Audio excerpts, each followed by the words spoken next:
మీ business విస్తరించాలనుకుంటున్నారా? మార్చి 16, 17 హైటెక్స్ లో franchise India biggest ఫ్రో expo. చదువుకోవాలన్న కోరిక, ఆసక్తి ఉంటే పేదరికం అడ్డు రాదని ఓ యువతి నిరూపించింది.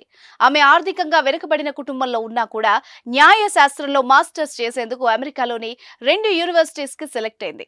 ప్రపంచంలో ఎంతో మంది ఎంతో సాధించాలని ఆరాటపడుతూ ఉంటారు. కానీ వాళ్లలో కొంతమందికి ఆర్థిక స్తోమత సరిగ్గా లేక అనుకున్నది సాధించలేక అక్కడే ఆగిపోతూ ఉంటారు. ఇలా మన చుట్టూ ఎంతో మంది విద్యార్థులు తమ కలల్ని నెరవేర్చుకోలేక కారణాలతోనే కాలం గడిపేస్తారు.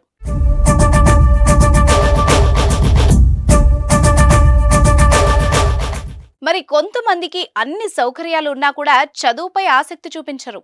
ఇలా 2 రకాల విద్యార్థుల్ని మనం ఇప్పటి వరకు చూసే ఉంటాం. అలానే అన్ని అవాంతరాలని ఎదుర్కొని కష్టపడి చదివి పైకొచ్చిన ఎంతో మందిని కూడా మనం చూసాం. ఇప్పుడు మనం చెప్పుకోబోయే యువతి కూడా ఈ కోవకు చెందిందే. చదువుకోవాలన్న ఆశ ఉండాలే గాని ఎన్ని అవాంతరాలైనా ఎదురించవచ్చని నిరూపించింది ఆ యువతి.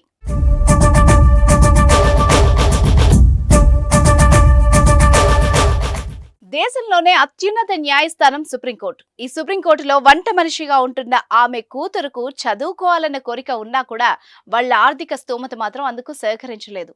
కానీ వాళ్ళ కూతురు మాత్రం తల్లిదండ్రుల కష్టాన్ని గుర్తించి పట్టుదలతో ఎన్నో అవాంతరాలను ఎదుర్కొంటూ తన చదువును కొనసాగిస్తూనే ఉంది.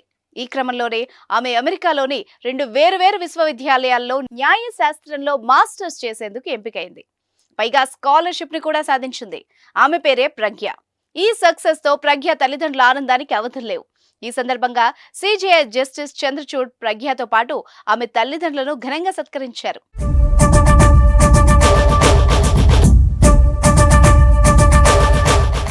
నిరుపేద కుటుంబం నుంచి నిరంతరం కష్టపడి చదువుతూ అమెరికాలో న్యాయశాస్త్రంలో మాస్టర్స్ చేసే స్థాయి వరకు ఎదిగిన ప్రజ్ఞను సన్మానిస్తూ కొనియాడారు భారత ప్రధాన న్యాయమూర్తి డివై చంద్రచూడ్.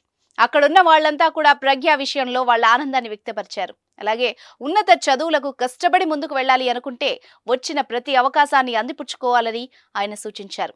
దేశానికి సేవ చేసేందుకు ప్రజ్ఞ మళ్లీ భారత్ తిరిగి వస్తుందని అన్నారు. రాజ్యాంగంపై రాసిన 3 పుస్తకాలపై సుప్రీంకోర్టు న్యాయమూర్తులందరూ సంతకాలు చేసి ఆమెకు బహుకరించారు.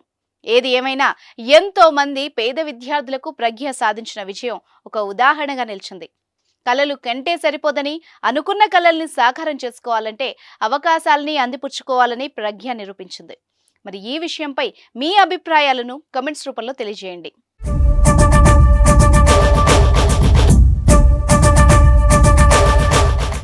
సుమన్ టీవీలో మీ పర్సనల్ అండ్ బిజినెస్ ప్రమోషన్స్ కోసం కింది నెంబర్కి కాంటాక్ట్ చేయండి.